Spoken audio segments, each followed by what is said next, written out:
Craigslist roommate horror story. He was never actually asleep. I didn't realize my Craigslist roommate was living inside the walls until the night. I heard him breathing outside my bedroom door. This happened last winter, and I still check every wall before I turn off the lights. I found the room during a week when I was desperate enough to ignore red flags.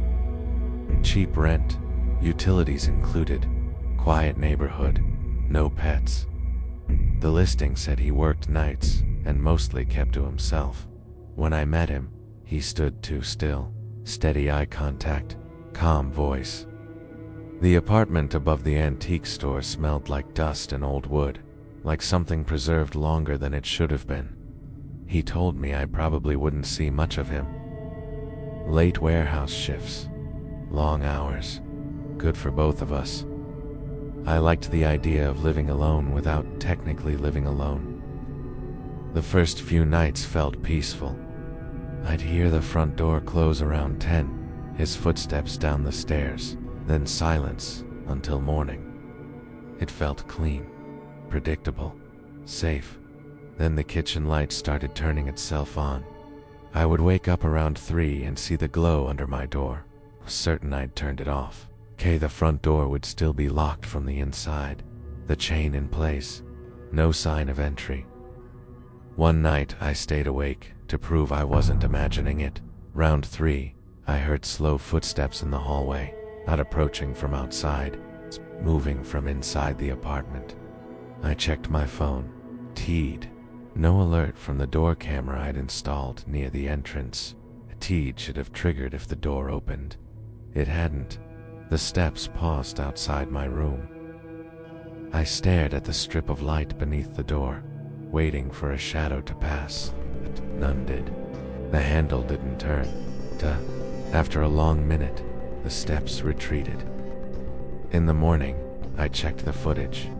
It showed him leaving at 10 like usual. No return. No movement at the door all night. According to the camera, I had been alone. The next evening, I watched him leave from the window. I waited until he disappeared down the street. I locked the door. I tested the chain twice. I even wedged a chair beneath a knob. Round 3, the footsteps came again. This time they were slower, deliberate. They stopped outside my door, a dart, and I heard something else. Breathing, calm, patient breathing, as if someone were standing there listening to me exist. I forced myself to stay still until the sound drifted away. The next morning, I noticed something I hadn't before. A narrow storage closet near the bathroom I had never opened. He'd mentioned it casually when I moved in, said it was just pipes and wiring. The door was unlocked. See inside, behind hanging coats and stacked boxes, was another panel painted the same color as the wall, almost invisible. Cold air slipped through its edges. I pulled it open and found a narrow crawl space between the apartment walls. There were flattened blankets on the floor, empty water bottles, an extension cord snaking through a drilled hole in the drywall. Someone had been living there. That night, I didn't confront him. I needed proof. Something undeniable. I set up an old phone in my room, camera recording, angled toward my door and the wall behind my bed. I texted him casually about his shift. He replied he'd be gone all night. I watched him leave again through the door camera. I locked everything like before. Sometime after midnight, my bedroom door handle turned slowly. Testing the latch. It didn't open. After a few seconds, it stopped. Then the wall behind my headboard shifted. On the recording, you can see a thin seam appear in the drywall. A hidden panel sliding inward just enough for fingers to grip the edge. He stepped into my room from inside the wall. He stood there watching me. I kept my breathing steady, pretending to sleep. He moved closer, leaning over the bed like he was studying my face. His expression wasn't violent. It was curious, almost affectionate. He adjusted the blanket near my shoulder, gently, like tucking in a child. Then he smiled. It wasn't wide. It wasn't dramatic. Just satisfied, as if I had passed some test by not waking up. He stepped backward and slipped into the wall again. The panel closed without a sound. In the morning, I went to the police with the footage. They searched the crawl space and found more supplies hidden deeper inside the walls. A small notebook filled with observations, times I went to sleep, what I said on the phone, what I ate. He had been clocking in remotely at work, logging hours without physically being there, creating the illusion that he was gone. They told me he admitted to watching previous roommates too. Said he liked observing people when they thought they were alone. Atij said it made him feel powerful without having to touch anything. I moved out that day. Atij, before I left, I checked the crawl space one last time. There was something new written in the notebook. A line added after the night he stood over me. Subject pretended to sleep. Where? I still don't know how long he knew that I knew. If you ever rent a room from someone who promises you'll never see them at night, don't mistake absence for safety. Sometimes it just means they found a better place to stand. Stories like this circulate online all the time, and most people assume they're exaggerated. I wish this one were. Since then, every apartment I've lived in gets inspected wall to wall before I unpack. I don't care if it makes me look paranoid. I care about staying alive. If something feels wrong in your space, trust that instinct. Lock your doors. Check your storage closets. Listen to the sounds you want to ignore. Because sometimes the only thing worse than being watched is realizing the person watching you has been there the entire time. And if you think this kind of thing can't happen in an ordinary apartment, that's exactly what he was counting on. Stay aware, stay careful, and stay close to the dark, because sometimes it's the only place you can see what's hiding in plain sight. Ring camera horror story. My reflection was on the porch. I set up the Ring camera because I liked knowing who approached my house. I didn't expect it to show me walking in when I was still at work. It was late January, the streets empty and quiet, the kind of cold night that made the air taste like metal. I had stayed overtime and didn't notice the alert until my phone buzzed. The thumbnail froze me. My own jacket, backpack slung over one shoulder. Me, stepping out of my car. It's time-stamped. 2:17 a.m. I was still at my office. I replayed the clip. Same gait, same tired slump, the way I always exhaled when reaching the driveway. I pressed pause, my hand shaking slightly. The figure smiled. Just a tilt of the mouth, subtle enough to feel deliberate. The porch light illuminated only half of the face, leaving the other in shadow. I checked the live feed immediately. Empty driveway, no car, porch light off. My heartbeat filled the silence, louder than anything outside. I tried to rationalize it. Compression glitch, timestamp error. Maybe someone edited the footage remotely. My hands shook as I searched online. Others had glitches, none like this. By the time I left work, I couldn't shake it. Every step toward home felt heavier, like I was walking through water. Every shadow seemed alive, moving on its own. I parked down the street, eyes on my house. Everything looked normal. Quiet street, locked doors, dark windows. My Ring camera, however, had other ideas. I watched the feed. It's 2:16 a.m. Porch light flicked on. No car. Empty driveway. Then headlights appeared behind me. My own car, parked impossibly, perfectly aligned, as if waiting. The driver's door opened. Passenger door opened. The silhouette inside the car shifted. It's tall, thin, wrong in some subtle way, like the shoulders didn't belong. From the corner of the live feed, I saw movement near my porch. Another version of me stepped into the glow, walking slowly toward the driveway, scanning the street. It looked exactly like me. Same jacket, same backpack, same posture. My own shadow separated into two, one real, one impossible. The live feed notification buzzed. Motion detected. I barely dared to breathe. The figure on the porch didn't acknowledge the alert, just stared. I tried to reason it out. Sleep deprivation, stress, someone hacking the camera, but nothing explained the second figure mirroring my exact movements. It stepped closer to the camera, slow, deliberate steps. The glow revealed my own face, pale and exhausted. The eyes wrong, too reflective, too hollow. The silhouette in the passenger seat moved slightly.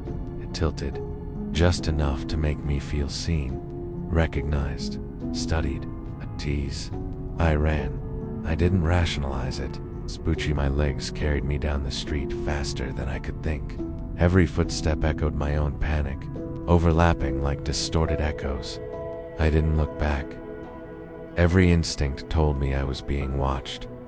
Somewhere, someone knew exactly how to mirror me, how to occupy my movements.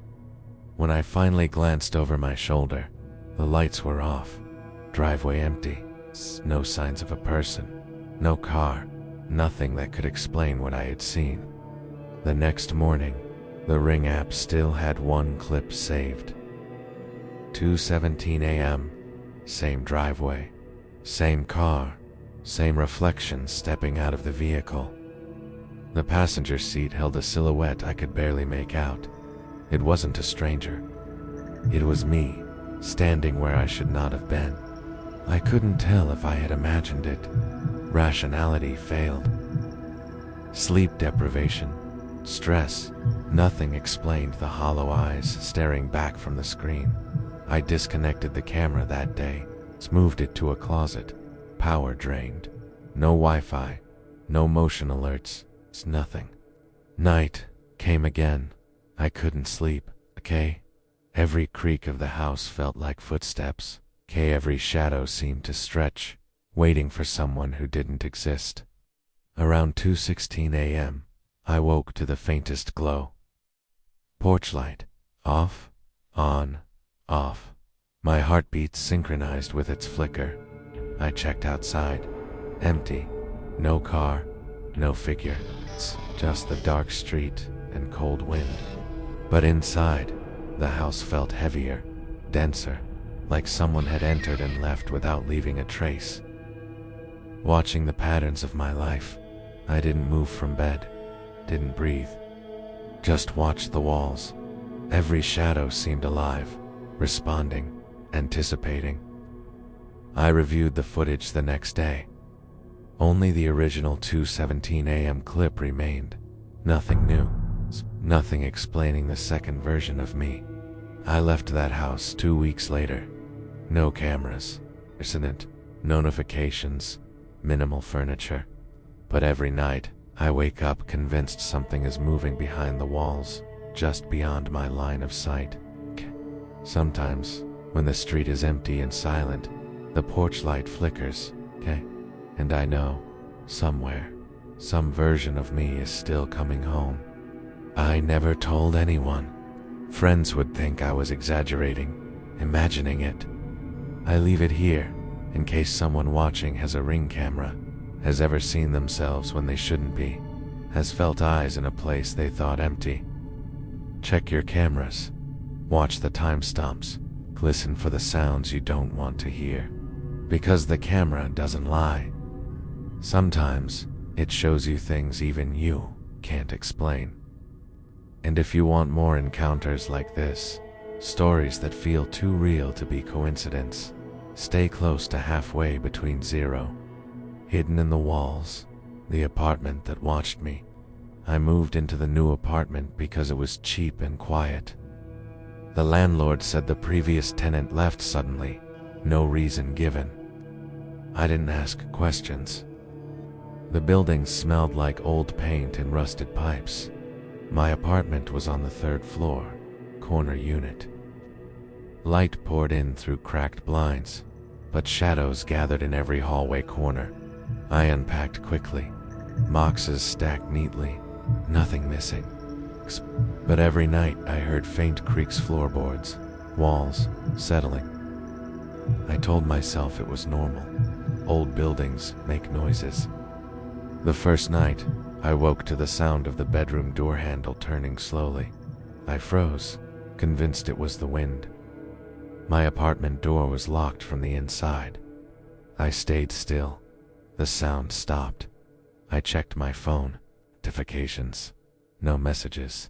Nothing unusual, except my pulse hammering in my ears. Over the next few nights, I noticed small things. Lights left on, a misplaced chair, the faint smell of someone brushing past me in the hallway when I was alone. I installed a small camera near the bedroom door. Nothing fancy, just enough to see movement at night. I told myself I was being paranoid. It was old wiring, shadows, imagination. On the fourth night, I watched the footage. The camera captured something crouched in the hallway just for a second. I couldn't tell what it was. A trick of light. I replayed it 10 times. The next night, I placed a small strip of tape across the crack of my closet door. If anyone opened it, it would tear. I locked the apartment, chain engaged, and went to bed.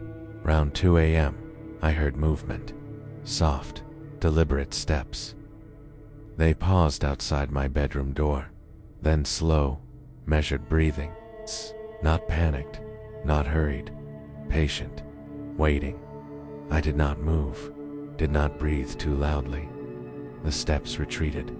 In the morning, I found the tape gone from the closet. Not torn, vanished completely. A mess. I went through the apartment meticulously. Every closet, every wall panel, everything in place. Nice. Nothing to explain it, except the lingering sense that I had never been alone. I installed a second camera, pointed at the hallway and closet simultaneously. That night, I stayed awake, pretending to sleep, watching the live feed. At exactly 2:15 a.m., the camera caught a shadow slipping along the hallway. It's thin, hunched, deliberate, moving from my closet toward the bedroom. I froze, every muscle tense. It stopped at the doorway, just outside view. I could hear faint breathing, slow and measured. Watching, waiting. Minutes passed. Then the shadow vanished. The hallway looked empty on the feed. I could see the bedroom door, locked, chain intact. Nothing moved. I didn't sleep. Morning came with gray light filtering through the blinds. I reviewed the footage. Pause.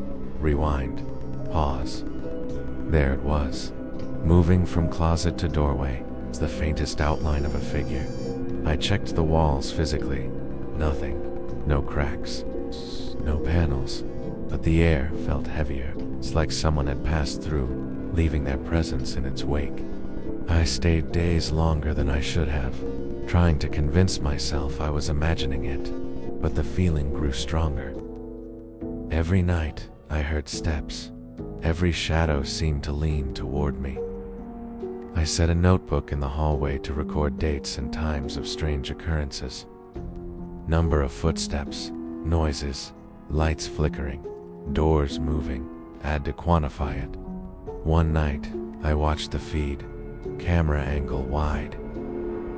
A figure emerged from the wall near the living room. Not human, entirely too thin. Movements off, shoulders wrong.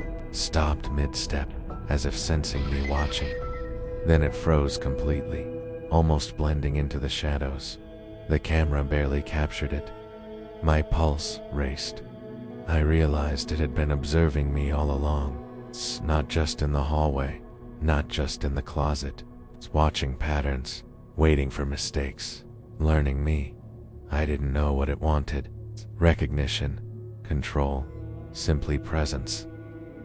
Every night, it practiced patience, testing boundaries.